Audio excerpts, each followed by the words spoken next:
Bom dia a todos. Que a paz do Divino Mestre Jesus esteja nos nossos corações agora e sempre. Hoje nós temos a palestra do Carlos Luiz, amigo da casa, há muitos anos, amigo nosso, particular, que vai nos falar sobre o tema vida futura.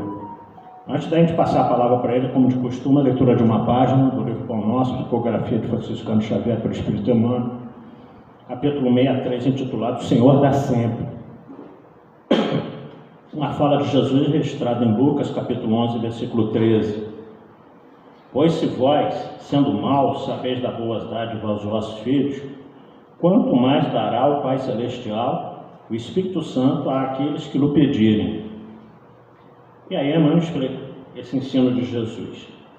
Emmanuel nos fala que um pai terrestre, não obstante o carinho cego com que muitas vezes envolve o coração, sempre sabe cercar o filho de dádivas proveitosas. Por que motivo o Pai Celestial, cheio de sabedoria e amor, permaneceria surdo e imóvel perante as nossas súplicas? O devotamento paternal do Supremo Senhor nos rodeia em toda parte. Importa, contudo, não viciarmos o entendimento. Lembremos-nos de que a providência divina opera invariavelmente para o bem infinito. Liberta a atmosfera asfixiante com os recursos da tempestade. Defende a flor com espinhos. Protege a plantação útil com adubos desagradáveis. Sustenta a verdura dos vales com a dureza das rochas.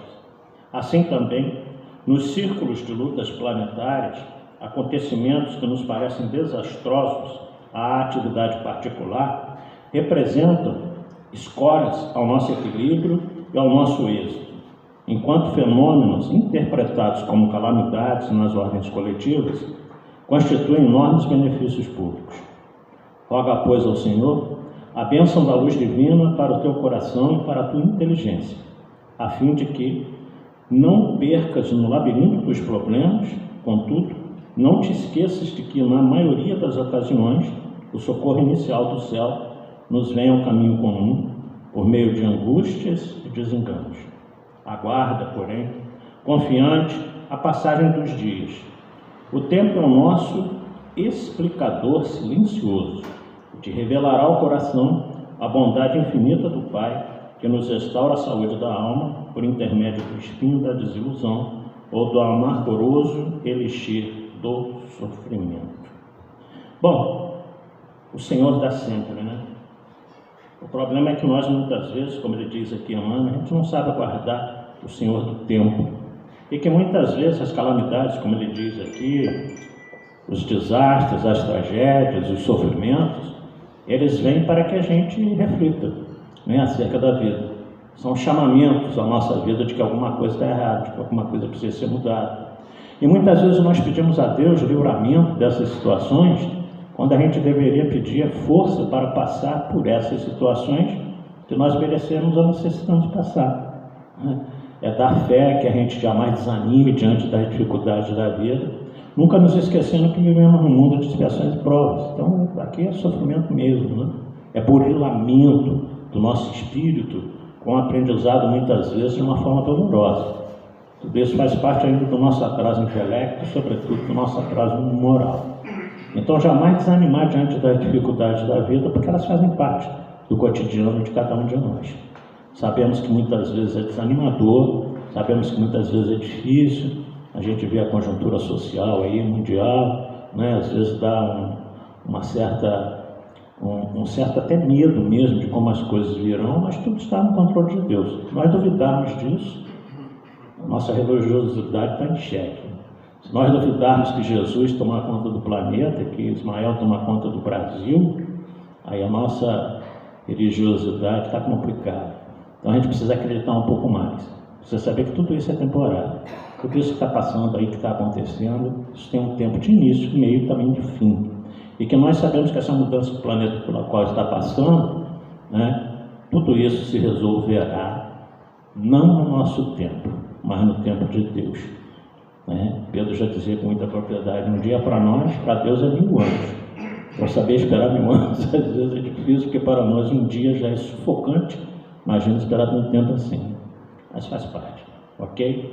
Então a gente vai dar bastante tempo ao Carlão aí, o Carlão tem sempre bastante matéria para nos trazer, Então vamos elevar os nossos pensamentos ao alto, pedir Jesus que nos ampare nesse momento, principalmente o amigo espiritual, nosso querido amigo Carlão, para que ele possa ser intuído naquilo que ele irá nos trazer, fruto dos seus estudos.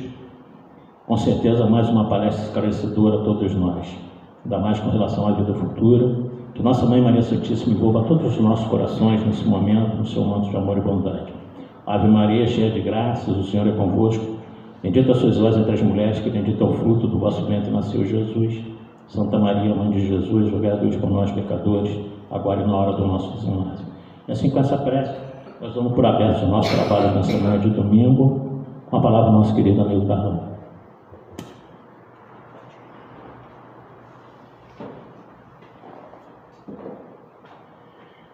Bom dia, meus irmãos, minhas irmãs, que Jesus nos abençoe a todos, nos ampare.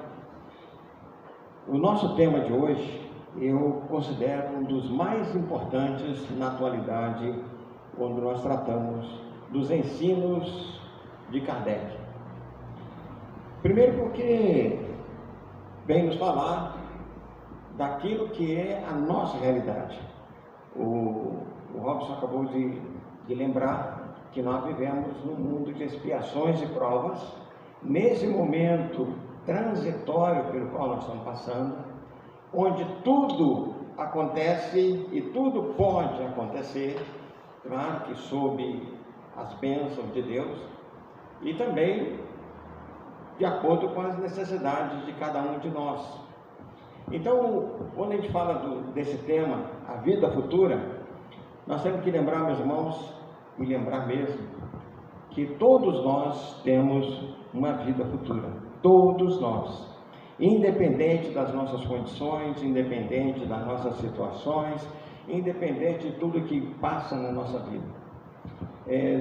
Durante um bom tempo da minha vida, eu fiz visita a presídios, e lá encontrei alguns presidiários que diziam assim: eu não tenho salvação, né? Eu não tenho nada que possa mudar a minha vida.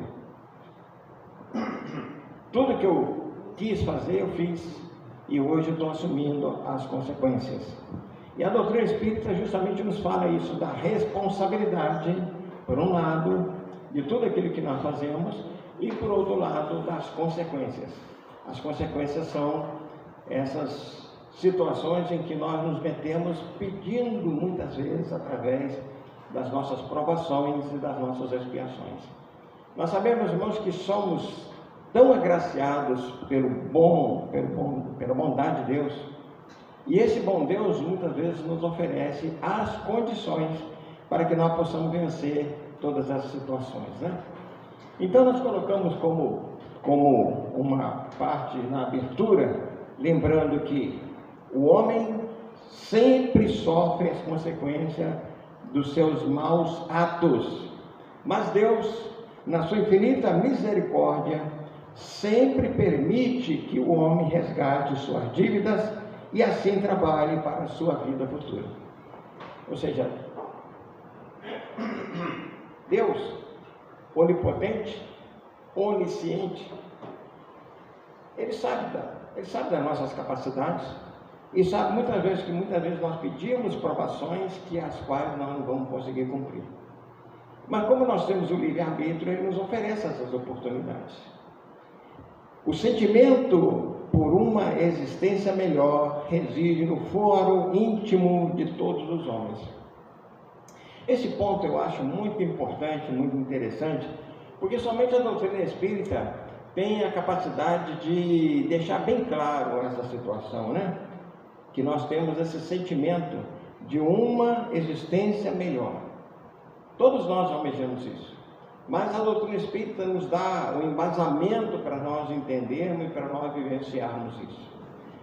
No Espiritismo, a descrição da vida futura é detalhada, bem como nele é mostrado que a individualidade de cada um conserva mesmo após a morte. As testemunhas sobre isso são os espíritos que descrevem suas condições, felizes ou infelizes no mundo espiritual. Então, quando Kardec fez a coleta de todas aquelas informações. São mais de 1000 cadernos que ele recebeu para começar. E depois nós vamos assistir o próprio trabalho da codificação, Kardec arrebanhando mais e mais conhecimento, mais e mais situações, e ainda vivenciando experiências com as médiuns, né? Que eram meninas, muitas delas assim, sem nenhuma condição intelectual, sem nenhuma condição de experiência de vida. E, no entanto, quem assistiu o filme Allan Kardec deve se lembrar os embates que ele teve que travar para que as pessoas compreendessem que ele tinha uma missão a ser cumprida. E essa missão, meus irmãos, é justamente de fazer essa descrição da vida futura. Eu desafio qualquer um a mostrar a vida futura ou o que acontece depois da morte, a morte do corpo físico, melhor que a doutrina espírita. Nenhuma doutrina que eu já estudei até hoje tem a clareza e e nos dá a convicção, que eu acho muito mais importante, né? Porque os argumentos que a doutrina espírita nos apresenta são muito sólidos, são muito ferrenhos, né? E vai profundamente nas questões que nós estamos precisando entender, né? Colocamos essa imagem, ela está um pouquinho borrada, porque na ampliação, né, acaba ficando isso. Eu ainda tenho que pegar umas lições com a nossa Marta, para poder aprender essas técnicas, né, de dar uma melhorada, né? Mas acho que dá para todo mundo verificar que aí não aparece um rio, mas também pode parecer uma estrada. De um lado e do outro nós temos uma vegetação, mas lá no fundo, né, lá no horizonte, nós temos um sol belíssimo. Está entre nuvens. De um lado nós temos as nuvens bem escuras, que seriam uma representação das nossas dores, das nossas provações mais cruéis, dos nossos problemas. Mas parece que formou até um vale para que a luz do sol pudesse penetrar. Essa luz que todos nós buscamos, né? Essa luz que Deus nos oferece, através dos nossos benfeitores espirituais, através dos nossos amigos, através de todas aquelas criaturas que Deus coloca a nosso favor para nos orientar. Eu coloquei o texto completo aqui, porque se a gente não ler hoje, dificilmente a gente vai chegar em casa e vai lê-lo, né? Então, por favor, nos acompanhe nessa leitura, né? Por essas palavras, Jesus claramente se refere à vida futura que ele apresenta em todas as circunstâncias como a meta a que a humanidade irá ter e como devendo constituir objeto das maiores preocupações do homem na Terra. Todas as suas máximas se reportam a esse grande princípio. Com efeito, sem a vida futura, nenhuma razão de ser teria a maior parte dos seus preceitos morais, de onde vem que os que não creem na vida futura, imaginando que ele apenas falava da vida presente, não os compreendem ou os consideram pueris. Tenho certeza que todo mundo aqui deve ter pelo menos uma pessoa que diz não acreditar na vida futura, não acreditar em nada, né? Eu tenho alguns amigos, talvez até pelo fato de ter vivenciado um período acadêmico, né? Então, nas universidades a gente encontra muitas pessoas que acham que não existe nada, que não há possibilidade, que tudo é questão de física, tudo é questão de química, né? Tudo isso são coisas que não há como nem por que existir. Então, o que acontece depois da nossa morte? Continuamos vivendo como continuamos? Vivemos as oportunidades como a Igreja Católica ainda pregou, né? Do céu, do purgatório, do inferno? Ou, como algumas outras religiões dizem, né? Que o indivíduo vai passar a eternidade debaixo do sol, aguardando o momento do grande testemunho que vai dar diante de Deus, né? Aquele momento em que ele vai se apresentar para o julgamento, o grande julgamento. A doutrina espírita, por outro lado, ela veio mostrar para nós que não é bem assim, que nós só temos uma vida, que nós somos espíritos imortais, fomos criados por Deus para vivermos pela eternidade. Ora, no corpo físico, onde nós estamos precisando passar pelas nossas provações, pelas nossas expiações, por tudo aquilo que vai fazer com que nós cresçamos diante de Deus. E por outro lado, nós passamos também um período no mundo espiritual. Então, por exemplo, nossos pais, nossos avós, nossos tios, parentes de uma maneira geral, amigos, que nos anteciparam ao túmulo, estão lá nos aguardando. Muitos deles aguardando para que nós possamos vivenciar novamente novas oportunidades, novas provações, novas expiações, Então, nós estamos nisso aí. Nesse segundo parágrafo, Kardec diz assim: este dogma pode, portanto, ser tido como o eixo do ensino do Cristo, pelo que foi colocado num dos primeiros lugares à frente dessa obra. É que ele tem de ser o ponto de mira de todos os homens. Só ele justifica as anomalias da vida terrena e se mostra de acordo com a justiça de Deus. Quando a gente fala então dessas anomalias da vida terrena, são esses altos e baixos pelos quais nós passamos. Alguns de nós vivenciamos experiências que podem parecer muito cruéis, mas como nós aprendemos na doutrina espírita, que Deus não coloca fardos pesados em ombros frágeis. Portanto, nós todos estamos vivenciando aquilo que nos compete, aquilo que nós temos força, aquilo que nós temos condições de vivenciar. Adiante aqui, Kardec ainda diz para a gente, apenas ideias muito imprecisas tinham os judeus acerca da vida futura. Acreditavam nos anjos, considerando-os seres privilegiados da criação. Não sabiam, porém, que os homens podem um dia tornar-se anjos e partilhar da felicidade destes. Segundo eles, a observância das leis de Deus era recompensada com os bens terrenos, com a supremacia da nação a que pertenciam, com vitórias sobre os seus inimigos. As calamidades públicas, as derrotas, eram um castigo da desobediência àquelas leis. Moisés não pudera dizer mais do que isso. Há um povo pastor ignorante que precisava ser tocado, antes de tudo, pelas coisas deste mundo. Mais tarde, Jesus lhes revelou que há outro mundo, onde a justiça de Deus segue o seu curso. É esse o mundo que ele promete aos que cumprem os mandamentos de Deus, onde os bons acharão sua recompensa. Aí, o seu reino, lá é que ele se encontra na sua glória e para onde voltaria quando deixasse a terra.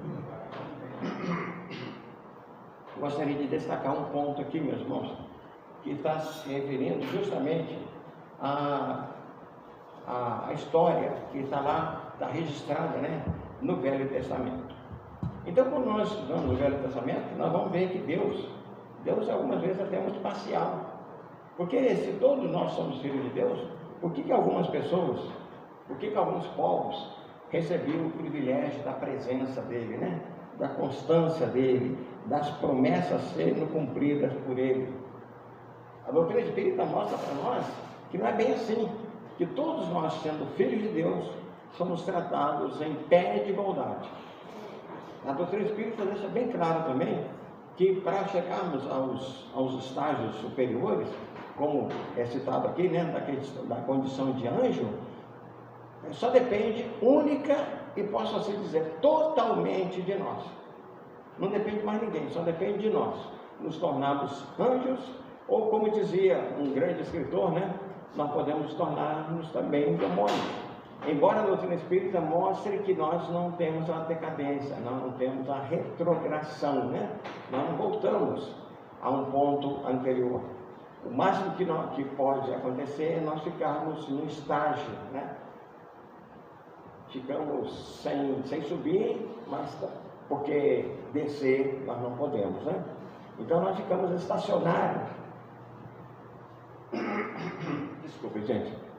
Mas essa semana eu falei demais já, viu? Então, A doutrina espírita nos deixa bem claro essa condição, né?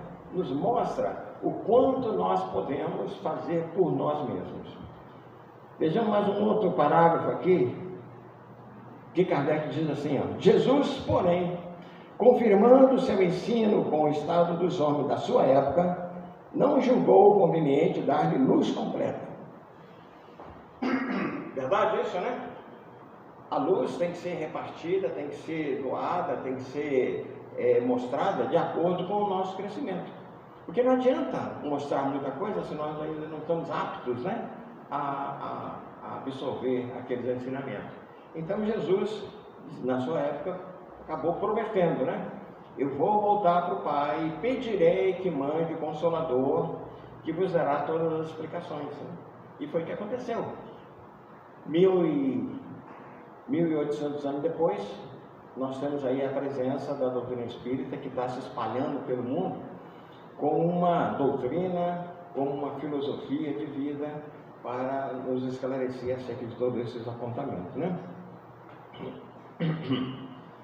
Limitou-se, de certo modo, a apresentar a vida futura apenas como um princípio, como uma lei da natureza, a cuja ação ninguém pode fugir. Todo cristão, pois, necessariamente crê na vida futura, mas a ideia de que muitos fazem dela é ainda vaga, incompleta e, por isso mesmo, falsa em diversos pontos. Para grande número de pessoas, não há, a tal respeito, mais do que uma crença balda de certeza absoluta, donde as dúvidas e mesmo a incredulidade.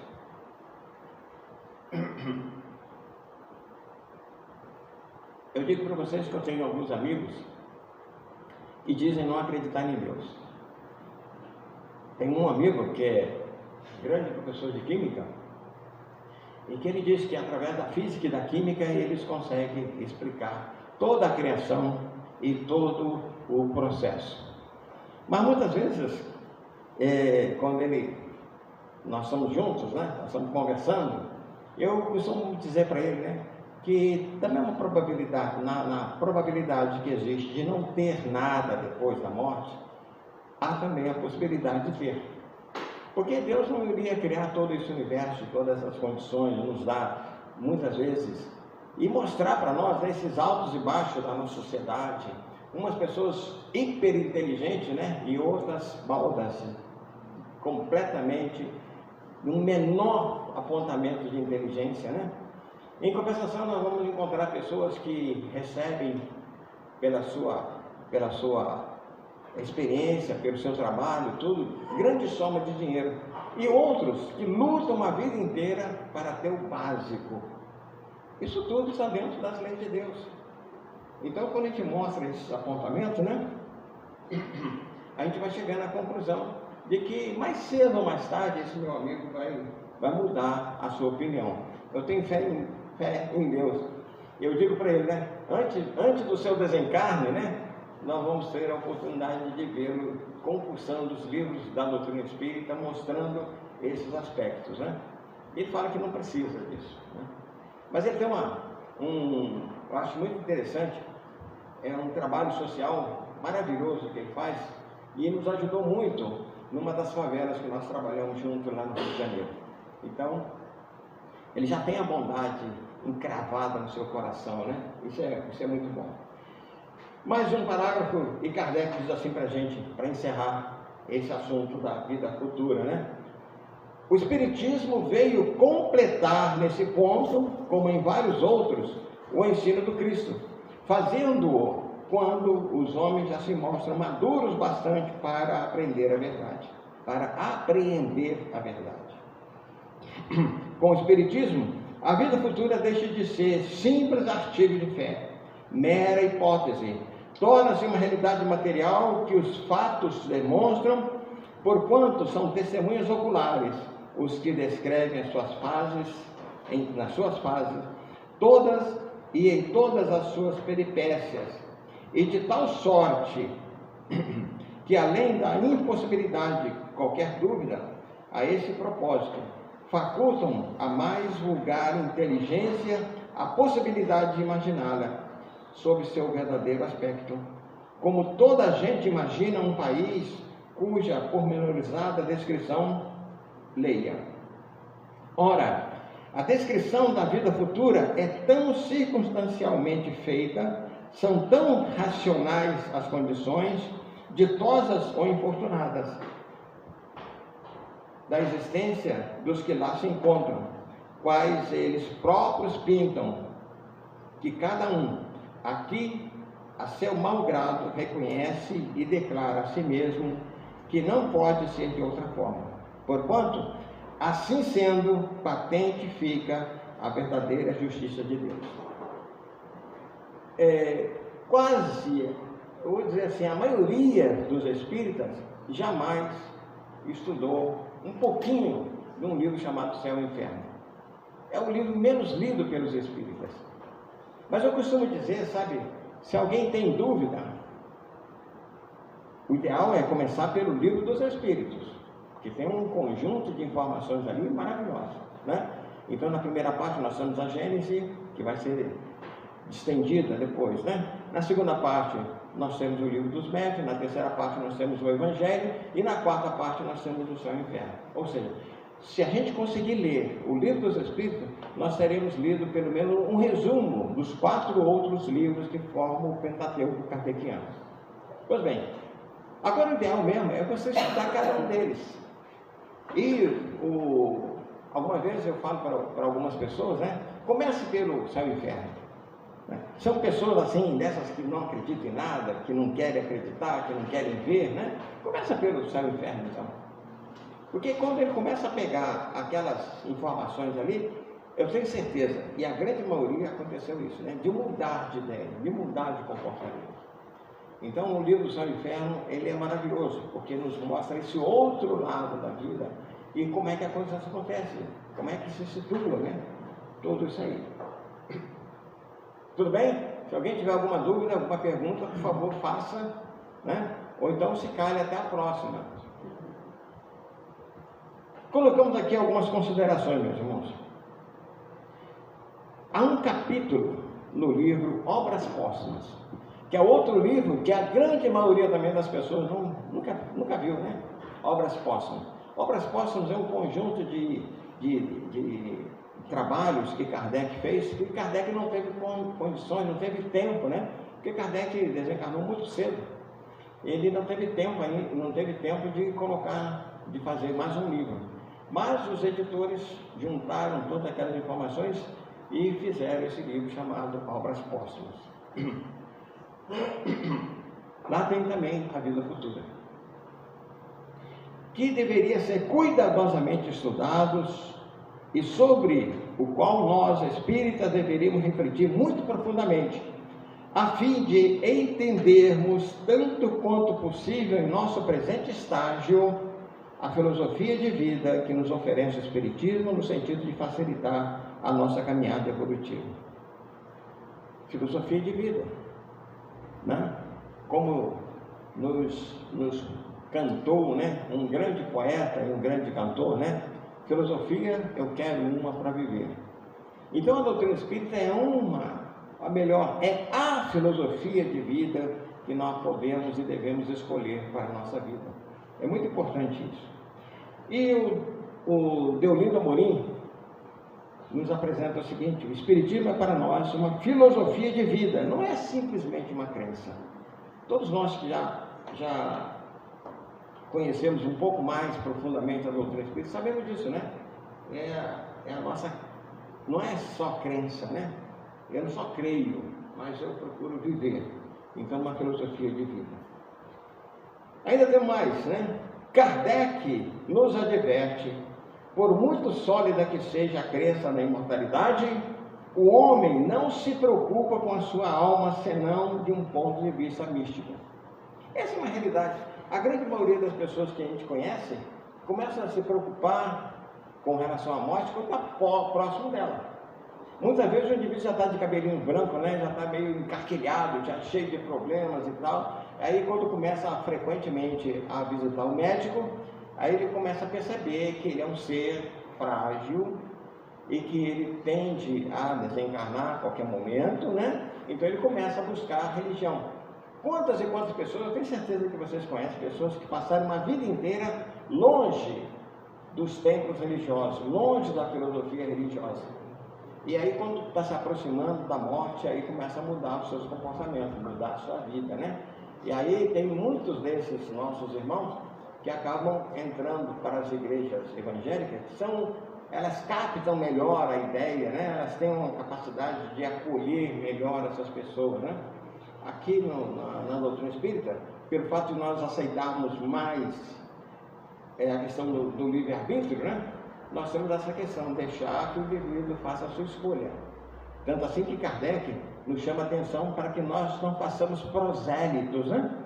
A doutrina espírita não é um objeto de proselitismo, ou seja, de propaganda, né? Larga, extensiva. Aqui ninguém oferece nada para ninguém, não oferece salvação, não oferece nenhuma outra situação. Aqui nós oferecemos tão somente a condição de estudarmos, nos aprofundarmos. Para a maioria das criaturas, a alma é como algo além da nossa condição de encarnados, transcendente a nós mesmos, e com cuja situação devemos nos preocupar somente após a morte física. Eu diria até, sabe, que depois da morte física, você não tem mais o que fazer, né? É aceitar o que a vida pode te oferecer. Outro dia eu assisti uma palestra bem interessante, sabe? Um companheiro nosso teve o trabalho de juntar todas as chamadas, os hospitais espirituais, né? As colônias espirituais. E cada uma delas voltada para um trabalho. Uma vai cuidar do pessoal do câncer, outra vai cuidar dessas pessoas que vivem mexendo com seus corpos, né? Fazendo tatuagens, essas coisas todas, né? Outra vai cuidar daquelas pessoas que desencarnam com graves processos psíquicos, né? Então cada uma colônia espiritual tem uma finalidade. E no nosso meio espírita tem muita gente achando que vai sair daqui e vai para o nosso lar, né? Eu costumo falar para a pessoa, olha, não é bem assim não, né? Não é bem assim não, nosso lar não é para qualquer um não, né? Tanto assim que o André Luiz teve que vivenciar uma experiência dolorosa de 8 anos na espiritualidade. E note-se que, embora ele fosse um indivíduo orgulhoso, vaidoso, né, um tanto até egoísta, mas foi um indivíduo que fez muito bem. Ao longo da sua existência, ele deu mais de 15 mil consultas gratuitas. Então, ele teve um trabalho imenso para minorar o sofrimento das pessoas. E com seu conhecimento, seu largo conhecimento, ele ajudou milhares de pessoas. Então, ele teve seu mérito, né? Teve ainda a felicidade de ter uma mãe, já no estágio mais alto da espiritualidade, que o ajudou, que o acompanhou, que vivenciou aqueles 8 anos de experiência com ele, né? Dificilmente aqui no mundo físico nos entendemos como espíritos, tanto que muitas vezes usamos a expressão eu e meu espírito, sem nos lembrarmos que o eu é o espírito, né? Comum a gente ouvir falar, né? Ah, o meu espírito está muito sofrido. Sou eu que sou o dono, né? Ao invés da gente falar meu corpo, né? Porque a única coisa que nós estamos tendo agora de propriedade é o nosso corpo. Aí algumas pessoas confundem com a questão do espírito, né? Eu sou o espírito, né? Nesse momento, com o nome, com o endereço, com carteira de identidade, com CPF, né? Mas daqui a pouco nós teremos tudo isso aí esquecido, né? E se nós não permanecermos na lembrança de algumas poucas pessoas, né? Nós seremos esquecidos como milhares e milhares e milhares de pessoas. Alguns deles ocuparam altos cargos na sociedade, no mundo inteiro, e que hoje são criaturas completamente esquecidas, né? Continuando aqui, lembrando, né? Conforme está lá na pergunta 76 do Livro dos Espíritos, né? Somos os seres inteligentes da criação. Nós somos espíritos, os seres inteligentes da criação. Então, nós somos possuidores de discernimento, portadores do livre-arbítrio, ou seja, da nossa capacidade de escolha. Então, nós fazemos da nossa vida aquilo que nós queremos fazer. Só que nós assumimos a responsabilidade. A semeadura é livre, a colheita é obrigatória. Costumamos nos preocupar com o mundo espiritual em como estaremos no retorno à erraticidade, se bem ou não, sem nos lembrarmos de que as condições da nossa vida futura estão sendo firmadas aqui e agora, a cada segundo, a cada pensamento, a cada atitude da nossa parte. Vamos lembrar aqui, meus irmãos, que a doutrina espírita, ao contrário de muitas outras filosofias religiosas, a doutrina espírita não fala em pecado. Se nós pegarmos o livro dos Espíritos, que eu conheço um pouco mais de perto, nós vamos ver essa palavra pecado em umas 4 ou 5 citações de Kardec, não mais do que isso. Então, o que a doutrina espírita nos fala? Que nós todos assumimos responsabilidade pelos nossos atos. Então nós somos responsáveis. E a cada responsabilidade advém uma consequência, que pode ser positiva, como pode ser negativa. Então somos nós que fazemos as escolhas, somos nós que temos essa capacidade de escolher. Mais adiante aqui, nós pegamos um pouquinho do Deolinda Amorim. Eu gosto muito dos escritos do Deolinda Amorim. Diz ele, no livro dele, Análises Espíritas, no capítulo 19, embora se preocupe diretamente com a vida futura ou extraterrena, não deixa o Espiritismo, todavia, de cogitar no bem-estar humano, discutindo os aspectos fundamentais da questão social. É por isso que na doutrina espírita a gente fala muito e a gente deve agir com muita frequência, nessa questão das obras sociais. Nós não podemos somente pensar que a doutrina espírita é para você estudar. Nós não podemos pensar que a doutrina espírita não é só para você vir aqui meditar e ir embora, mas você tem que vivenciar. E para você vivenciar, você tem que praticar a caridade. E a prática da caridade, meus irmãos, ela se faz com obras. Tanto assim, que lá no Evangelho de Jesus nós vamos observar, que a fé sem obras é morta. Não adianta você crer, se você não tiver a condição e a competência para você colocar em prática, vivenciar essas experiências. Aí fica difícil mesmo.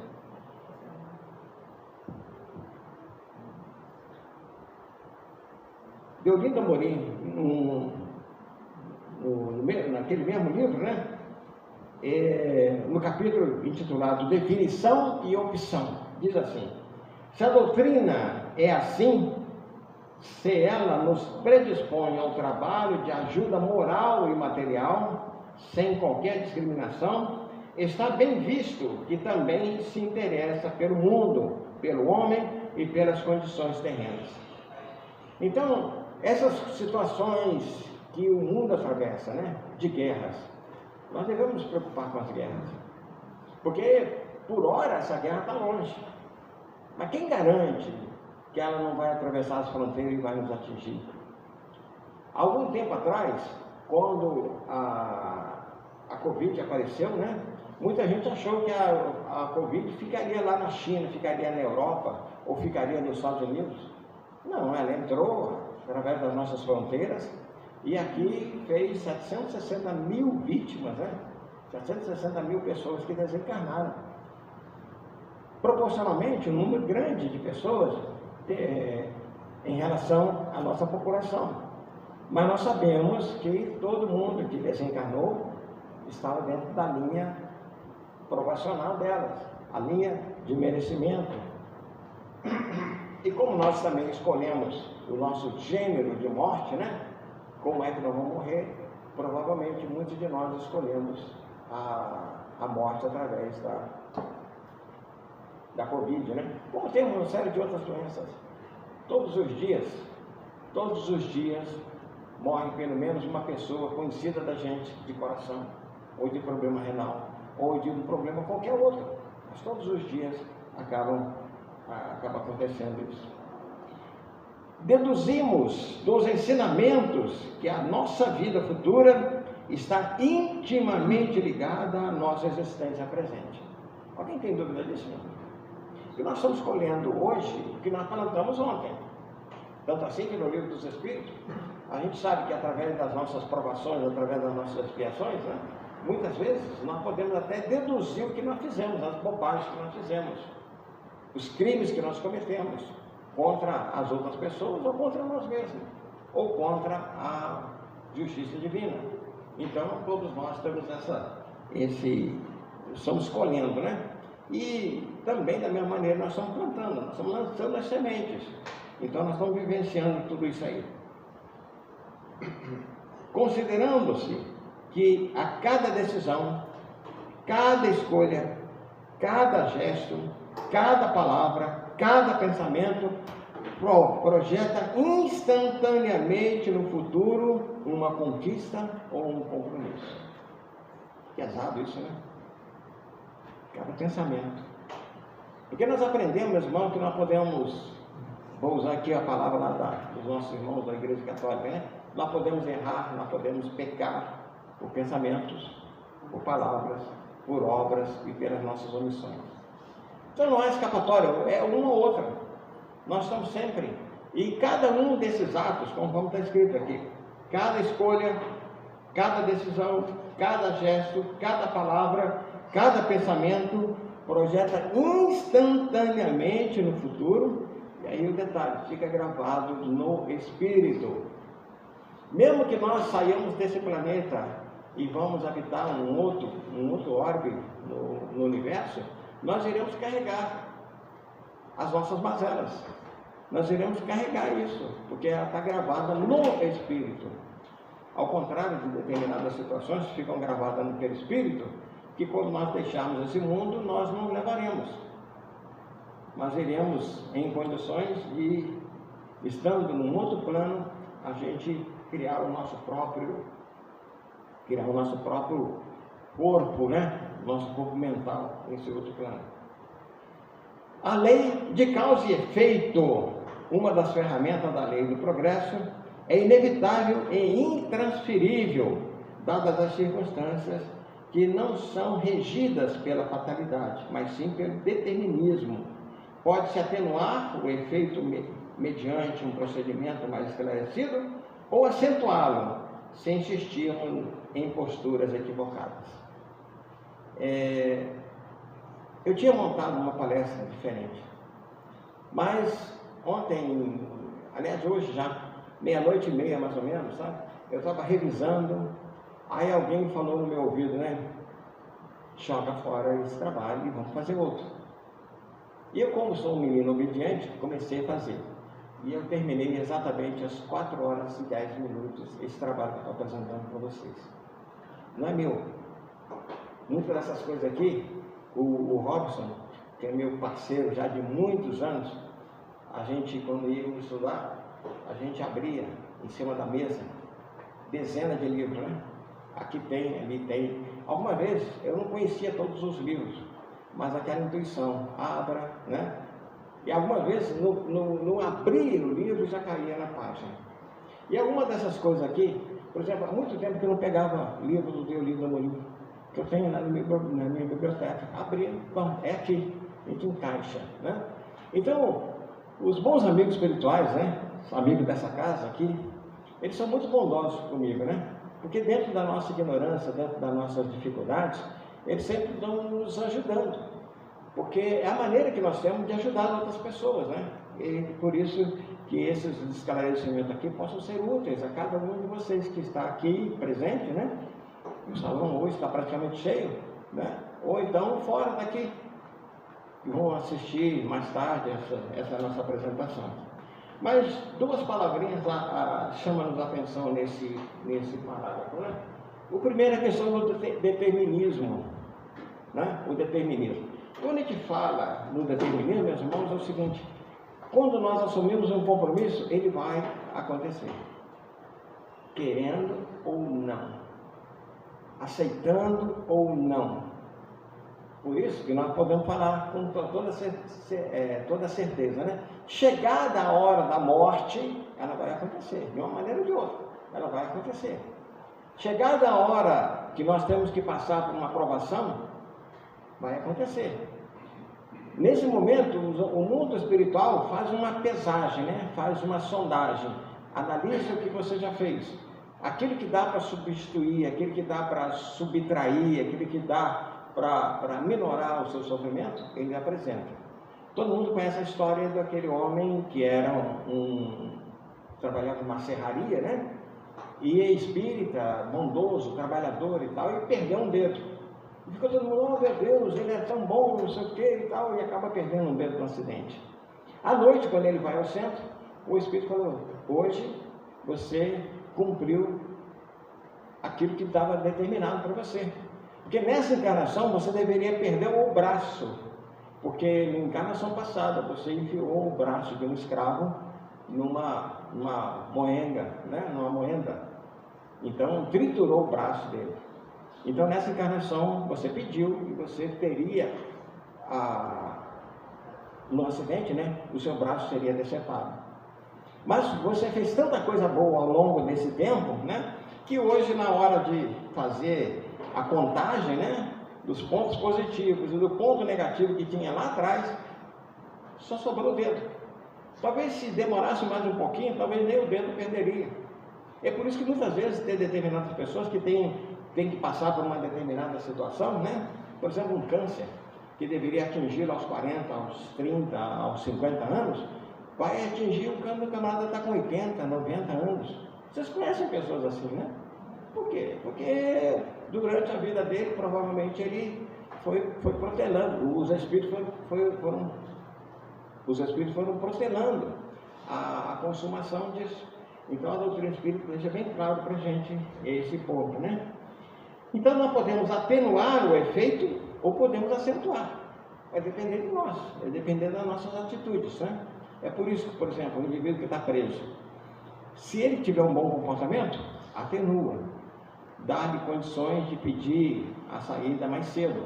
Agora, se ele agrava o período que ele está lá dentro da prisão, se ele continua cometendo crime, ou continua fazendo barbaridade, o tempo dele vai aumentando. Necessário é que o conhecimento da vida futura como realidade ajude o homem a equacionar as dificuldades da sua vida presente, ao perceber que é um presente que estabelece as condições melhores ou piores para a vida futura, em função da boa ou má utilização do seu livre-arbítrio. Está bem claro isso? A escolha é nossa. Somos nós que determinamos, somos nós que escolhemos o nosso futuro. E todos nós, na medida que nós vamos entendendo esse mecanismo, fica muito mais fácil para nós aceitarmos que nós temos que fazer mudanças graves, né, na nossa vida. Somos senhores absolutos do nosso livre-arbítrio, mesmo quando não estamos dispostos a reconhecê-lo ou nos julgamos frágeis para entendê-lo. Eu já contei aqui para vocês, né, que quando eu comecei a estudar o Espiritismo, eu levei mais ou menos 15 anos para entender o que é o mecanismo do livre-arbítrio. Porque na doutrina católica, que eu professei durante muitos anos, você aprende que Deus é que faz o seu destino. Quando você nasce, já está no seu destino. Antigamente existia uma palavrinha, né, que eu acho que alguns de vocês devem conhecer, né? Você já nasce com a sua sina, S-I-N-A, pronta. Ou seja, é como se fosse aquele cardápio que você vai ter durante a sua vida. Tudo que tiver de acontecer foi Deus que definiu. É por isso que muitas vezes lá no cemitério, quando a gente é convidado para fazer alguma preleção lá, né? Aí tem membros de outras religiões que falam assim, não, mas foi Deus que quis. Não foi Deus que quis, não, fomos nós que fizemos, fomos nós que escolhemos, fomos nós que definimos. Então agora nós estamos colhendo aquilo que nós plantamos. Somos senhores absolutos do nosso livre-arbítrio quando não estamos dispostos a reconhecê-lo ou nos julgamos frágeis para exercê-lo. Alguns de nós, vocês conhecem pessoas que não tomam decisões, está sempre na dependência de outro, né? Me ajuda aqui, me faz aqui, não sei o que, me carrega para lá, para cá, tal. Porque, embora ela tenha livre-arbítrio, né? Ela fica sempre, tem até o ditado popular, né? Bem mineiro, né? Maria vai com as outras, né? E tem pessoas que tomam isso na sua existência inteira. Quantos criminosos que a gente encontra nos presídios que foi um Maria vai com as outras? Ele não tinha que estar lá, ele não tinha que fazer aquilo, mas seguiu o aconselhamento errado. Da mesma maneira que nós recebemos muitas vezes aconselhamento errado do outro lado, do plano inferior. Se nós aceitássemos um pouquinho mais as ações do nosso anjo da guarda, né, nós sofreríamos bem menos. Os espíritos nos afirmam, mesmo existindo o arrastamento, este não é irresistível. Está lá na pergunta 644, 645 e 845. Por mais envolvidos e maiores sejam as dificuldades e os obstáculos a enfrentar, a nossa vontade é soberana, o que muitas vezes ainda não sabemos é como utilizá-la de forma adequada. Na pergunta 909, Kardec questiona, né, acerca se nós podemos, se nós temos condições de mudarmos a nossa vida. Aí os Espíritos dizem que sim, que falta é boa vontade, né? E aí o Espírito diz, né, quão poucos dentre vós têm vontade. Reafirmando o que nós acabamos de dizer. Ou seja, muitas vezes nós seguimos as orientações, seguimos a cabeça dos outros. E acabamos nos dando mal, claro, né? Kardec, na conclusão do Livro dos Espíritos, no item 6, nos afiança. A grande força do Espiritismo está no apelo que faz à razão e ao bom senso. Por isso que a doutrina espírita e Kardec, né? Kardec é considerado bom senso encarnado, porque ele trata justamente dessa questão, né? A força que o Espiritismo tem para fazer com que a nossa razão, ela mexe com a razão, né? E mexe com o bom senso. O nosso bom senso nos diz que Deus, sendo um pai operoso, um pai que ama seus filhos, né, jamais deixaria que nós passássemos por situações das quais nós não precisamos passar. No Livro dos Espíritos, meus irmãos, na pergunta 868 até 871, primeiro nos fala a questão do conhecimento do futuro, né? O que a gente aprende?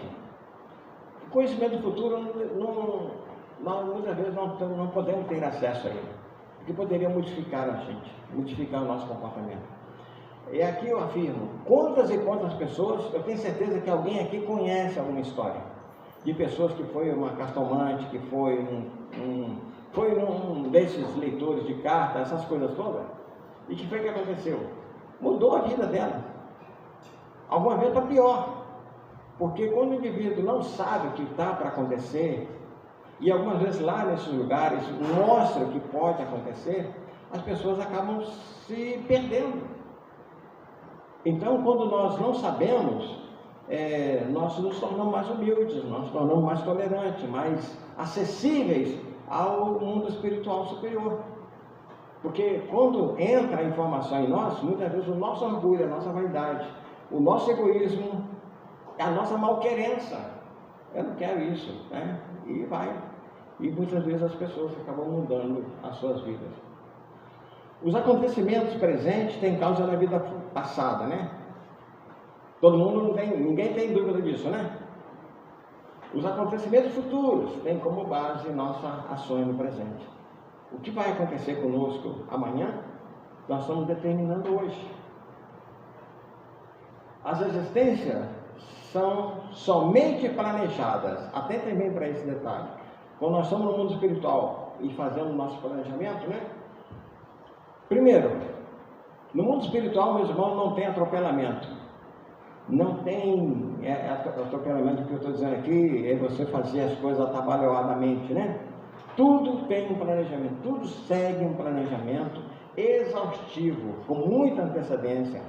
Tanto assim, que muitos dos nossos, aqueles que já partiram, né? Nossos pais, alguns deles estão nos esperando no mundo espiritual para um planejamento para a nossa próxima encarnação, porque muitas vezes nós nos reencarnamos por blocos, né? Por conjunto, por famílias. Então, dependendo das nossas situações, nós vamos ter que vivenciar ainda mais experiência, né? Então, por isso que eu falo, né? Não fuja da sua aprovação, não fuja das consequências, porque você vai ter que retornar. Todos os acontecimentos têm duração para existir, ou seja, nada é eterno, nada. Então o indivíduo se programa para fazer uma determinada situação e a dor vai acabar. Como o Chico Xavier falava, né? Tudo passa. E é isso mesmo, tudo passa. O estado de saúde, doenças mais sérias, condições de riqueza ou miséria, tudo isso aí é planejado no mundo espiritual. Então nós temos que entender, meus irmãos, que cada um de nós estamos recebendo de acordo com as nossas necessidades. Ainda nessas mesmas questões, né? Toda encarnação tem como objetivo o progresso, de só fazer o bem e resgatar as dívidas de outras vidas. Então, meus irmãos, ninguém nasce para ser corrupto, ninguém nasce para ser assassino, ninguém nasce para ser bandido, ninguém nasce para ser nada de ruim. Todos nós no mundo espiritual fazemos planos para nos tornarmos melhores. Só que tem um detalhe: chegamos aqui, esquecemos das nossas promessas, esquecemos daquilo que nós acertamos lá no nosso mundo espiritual, para as nossas vidas, e em consequência disso, nós acabamos voltando aos mesmos crimes, às mesmas bobagens, aos mesmos erros. Certo? Então, afirmar, ninguém nasce, é por isso que ninguém nasce para ser bandido. Aquilo que a gente muitas vezes ouve lá no presídio, né? A gente ouve isso, né? Algumas religiões lá que dizem: não, você tem que entender, meu filho, porque foi Deus que colocou você nesse caminho. Deus não colocou ninguém no caminho da bandidagem, no caminho do crime, no caminho da... Não, nos colocou no caminho do bem, no caminho do amor. Só que nós fugimos dele. Então nós temos que aguentar as consequências. Ninguém vem ao mundo para fazer o mal. Confere? A prosperidade do mal é momentânea. Se não espiar hoje, espiará amanhã. Ao passo que aquele que sofre está espiando o seu passado. A gente vê muitas vezes isso, né? As pessoas, por que determinadas pessoas continuam subindo na vida, mesmo fazendo mal? Mal sabe ele, né? Eu tenho pena dessas criaturas, porque mais cedo ou mais tarde será chamado ao resgate, será chamado à responsabilidade. Quanto mais evoluir, mais liberdade e menos determinismo. Esse aqui é um gráfico que a gente faz, né? Do nosso progresso, que deveria ser ascensional, né? Nosso progresso deveria ser, né? Para frente, para o alto, sempre. Só que muitas vezes nós temos essas, né? Altos e baixos. Melhor seria, né? Nós temos os nossos altos, depois nós paramos, subimos mais um pouquinho, paramos, mais um pouquinho, paramos. Não deveria ser assim. Então, quanto mais nós evoluirmos, mais liberdade nós vamos ter, mais livre-arbítrio nós vamos ter, mais escolhas nós poderemos fazer. Agora, se a gente não fizer isso, acontece o determinismo. Você fez isso, agora você vai ter que pagar. Então, por exemplo, o suicida. A pior coisa que o suicida enfrenta quando ele compreende é que ele vai ter que viver uma nova vida. Primeiro, aquele período que ele deixou de viver. Se o indivíduo ia morrer aos 50 anos, aos 35 anos suicida, então os 15 anos que ele já passa no mundo espiritual, junto muitas vezes dos seus despojos. E depois, 15 anos que ele vai ter de vida numa próxima encarnação. É aquele pedaço, aquele para. E muitas vezes com graves problemas. Por exemplo, um indivíduo que dá um tiro na cabeça, vai nascer com o cérebro destrambelhado. Então ele vai viver aqueles 15 anos naquela situação, até que ele comece a se recompor, né, para poder ter uma outra existência. E muitas vezes, como o próprio Chico Xavier falava, o Divaldo Franco fala em muitas palestras, né, que muitas vezes o indivíduo nasce e desde pequeno tem ideias suicidas. É por isso que nós estamos vendo aí tantos e tantos jovens com a ideia de se matar, com vontade de não existir mais, de querer resolver o problema através da morte. Nós sabemos que só vai piorar, né? Nós sabemos. Só que eles muitas vezes não aceitam isso. No futuro, colheremos os frutos das sementes de hoje. Alguém tem dúvida disso? Pode ser frutos amargos, né? Ou frutos doces. Vai depender da gente. Somos nós que escolhemos isso. Ainda no livro, né? Lembrar que o princípio, em princípio, o futuro é oculto. No livro dos Espíritos nós aprendemos, nem tudo nós estamos capacitados para saber. Nem tudo. Então, à medida que a gente vai evoluindo, a gente vai tendo melhores informações. Nós médiums, muitas vezes os Espíritos dão algumas informações para a gente. E muitas vezes, depois que dão a informação, isso é para você. Não conte para ninguém. Calcule bem, meus irmãos, as situações que eu já tive envolvido, de conhecer uma pessoa, o Espírito falar, ó, fulano de tal vai morrer. Né? Ele vai morrer. E aí? Ele fala, não fala? Mas o Espírito falando, mas ele não pode saber, ninguém pode saber, só para você. E a gente só acompanha, a gente ora. Alguma vez a gente faz orações junto com ele, coloca o nome dele no caderno de orações, né? Prepara o indivíduo muitas vezes, né? Eu tive a oportunidade de conversar com algumas pessoas, né? Acerca da vida e da morte. 1 hora, 2 horas de conversa, porque sabia que daí a alguns dias essa pessoa iria desencarnar. É doloroso, gente. Então, quando me foi retirado um pouco disso, eu agradeci muito a Deus. E agradeço a Deus por hoje não saber muita coisa. As revelações podem ser através de premonições, quer dizer, o conhecimento antecipado, das profecias, do pressentimento, né? Que são as sensações antecipadas que muitas vezes nós temos, está lá na pergunta 522, e das premonições durante o estado de sono. Quantas vezes a gente acorda com a lembrança marcante, né, de um acontecimento, de alguma coisa que vai surgir na nossa existência mais adiante? Quando agimos no mundo espiritual, durante o sono, tudo o que fazemos é gravado no nosso cérebro perispiritual, ou seja, na 4ª dimensão. É por isso que a grande maioria de nós, meus irmãos, não nos lembramos do sonho. E uma afirmação que eu vou fazer aqui, não tem nenhuma dúvida, todos os dias que nós dormimos, toda vez que nós dormimos, nós sonhamos. Só que nós não lembramos. Porque como está gravado no perispírito, muitas vezes não passa para o nosso corpo. A não ser que seja uma informação, seja alguma coisa muito marcante, muito que vai trazer repercussões. Aí passa através do perispírito, né, para o nosso corpo. Aí o nosso cérebro alcança isso. Quando acordamos, não nos lembramos por causa das limitações do nosso cérebro físico, né? Porque nós estamos na 3ª dimensão, né? A 3ª dimensão é a altura, largura e profundidade. Agora, o perispírito, ele envolve todo o conjunto, né? Envolve muito mais forças, muito mais coisas.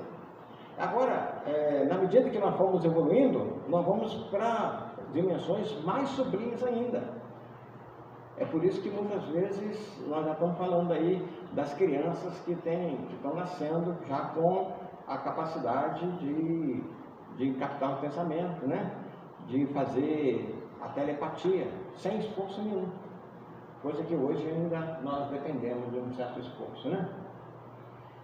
Aí, visando o futuro, meus irmãos, para a gente encerrar, a plantação afetiva eliminando a praga da incompreensão.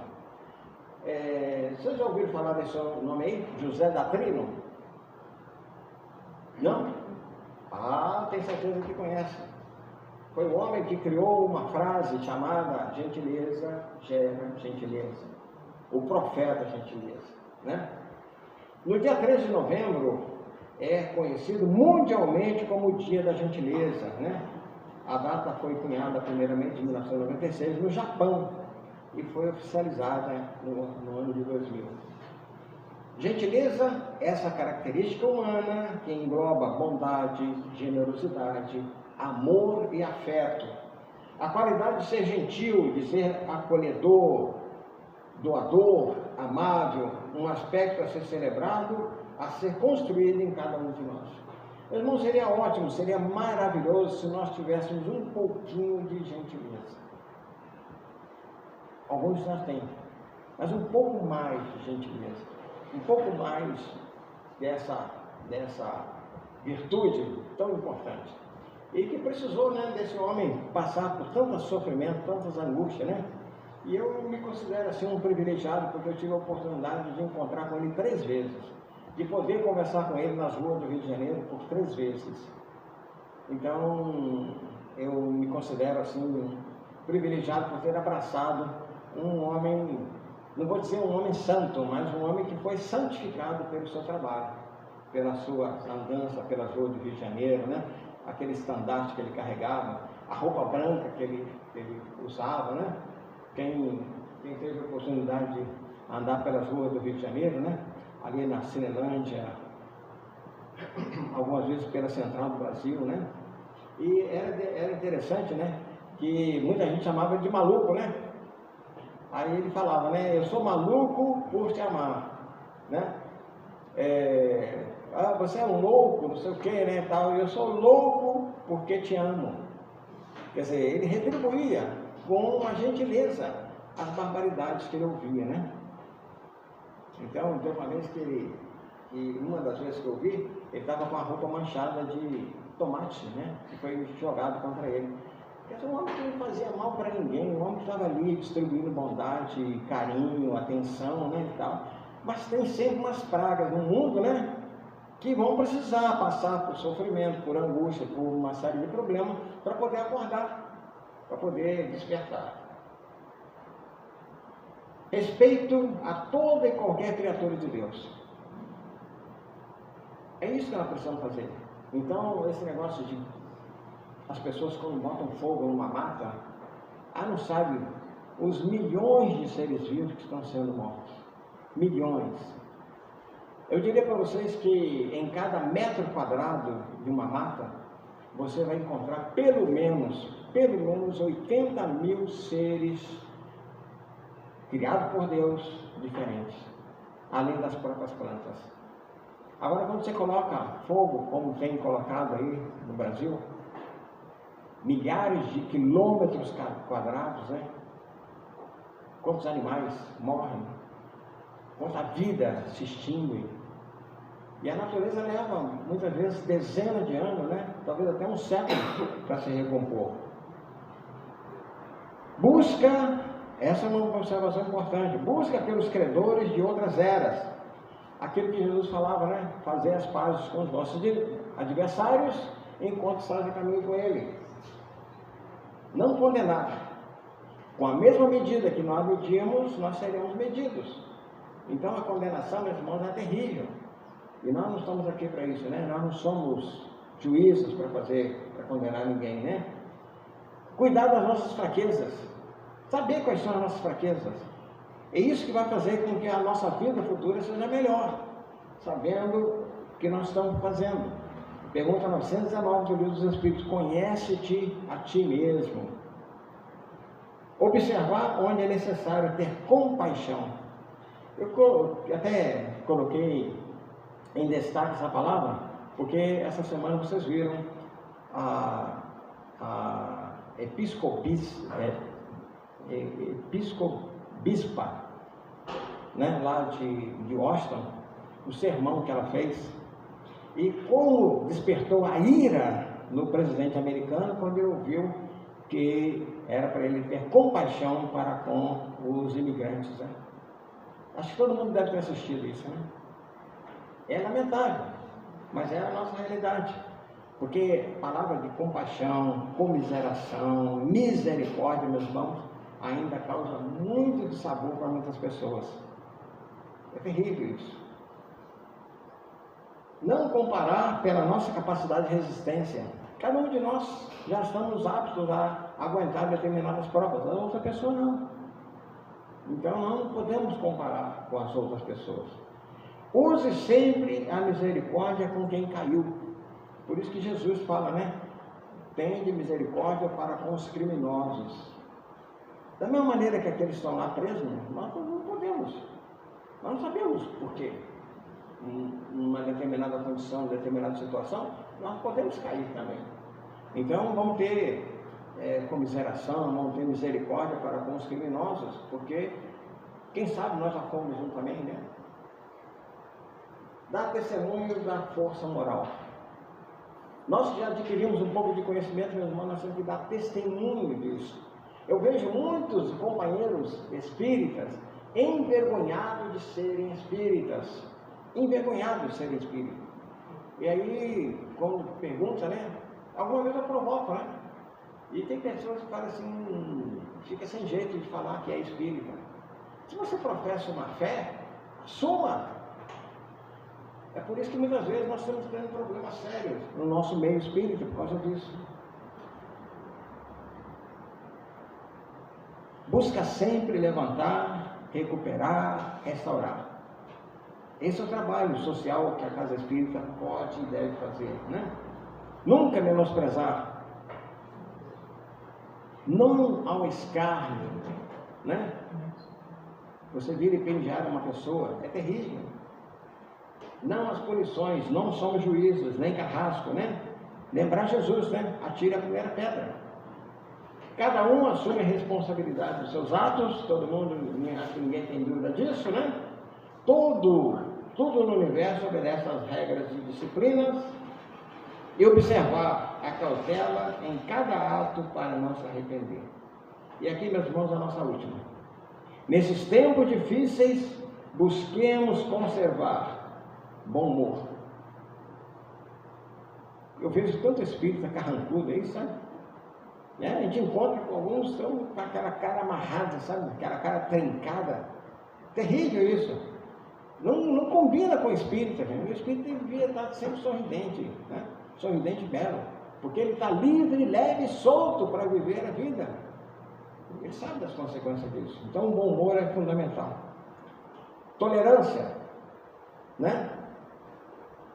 Paciência, alegria, criatividade e trabalho no e para com o coletivo. Devemos nos envolver nos trabalhos coletivos que temos por aí. Fé em Deus e em si mesmo. Mantenha-se motivado para fazer sempre o melhor. Todos alegam falta de tempo. Arranje tempo para orar. E assim, irmãos, passados os minutos aí, nós agradecemos a atenção de vocês e pedimos que Deus possa nos fortalecer, nos amparar a todos, para que nós possamos colocar em prática, né? Essas observações aqui, elas são impregnadas de uma série de outras observações, que nós possamos vivenciar isso e sermos criaturas melhores um pouco mais. Muita paz, saúde, e novamente quero desejar, né? Ainda estamos nesse mês de janeiro, um feliz ano novo, que ele traga para a gente muitas observações interessantes. Muita paz. Obrigado. Agradecemos o estudo Carlão, né? Sempre um estudo aprofundado da doutrina espírita. Quarta-feira que vem, teremos a presença da Elisete com o tema A Realeza de Jesus.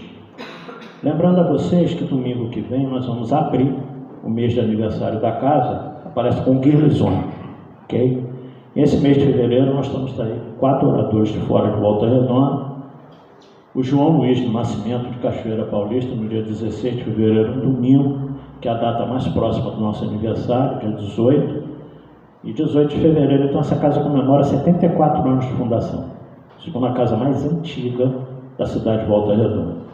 A idade já existia quando Volta Redonda nem tinha sido emancipada ainda. Volta Redonda foi emancipada em 54. E, estando a verdade a mais antiga, de 1945, então é um privilégio para nós, né, da EDA, que estamos aqui, trabalhadores da casa, frequentadores, nessa segunda casa mais antiga de Volta Redonda. A gente conta sempre com a colaboração de todos vocês, para que a casa continue aí, funcionando normalmente, né, apesar de todas as dificuldades que a gente tem, isso é natural, mas com o apoio de vocês, como tem sido ao longo de todos esses anos. Graças a Deus nós estamos aí de pé e divulgando essa doutrina maravilhosa. Rapidinho, né, o Carlão estava lá atrás, me deu saudade. O Carlão lembrou da época que a gente estudava na casa dele, 40 anos atrás. E tem gente aí que nem encarnado estava ainda. E eu saía da Água Limpa e ia para lá, e naquela época não tinha o Google, porque a gente botasse o assunto aqui e sabia onde estava.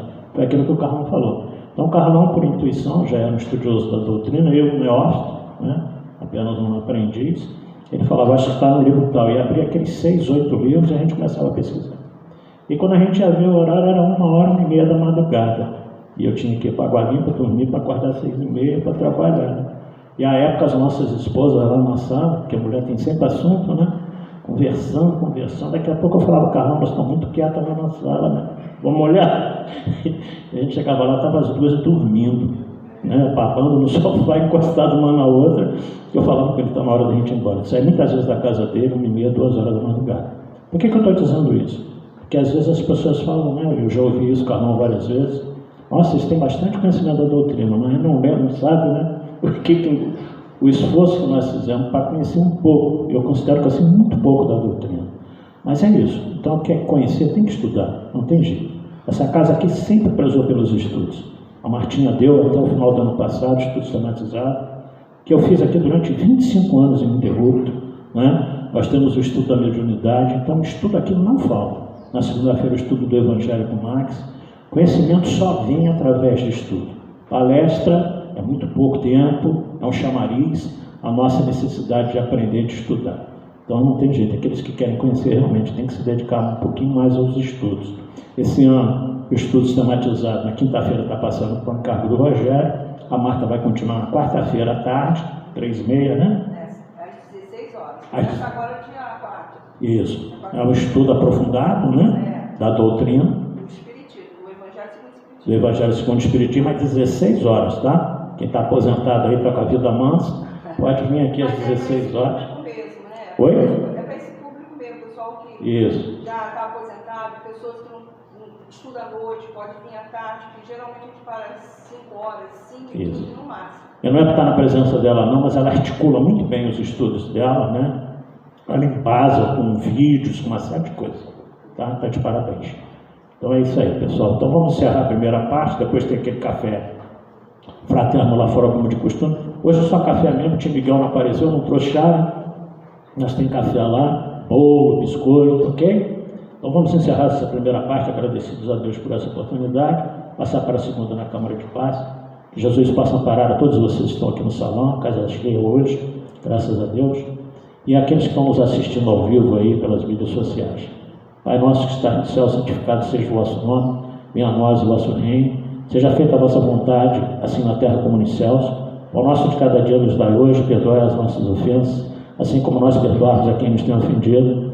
Não nos deixeis cair nas tentações do caminho, mas livrai-nos de todo o mal, que são teus o reino, o poder e a glória para todos sempre. Com essa prece, nós damos por encerrada a primeira parte, agradecemos mais uma vez o Carlão pelo estudo da manhã de hoje, e passamos para o trabalho na Câmara de Paz, 6 passistas. Aí em condição, por favor, os demais aguardem no salão que serão chamados.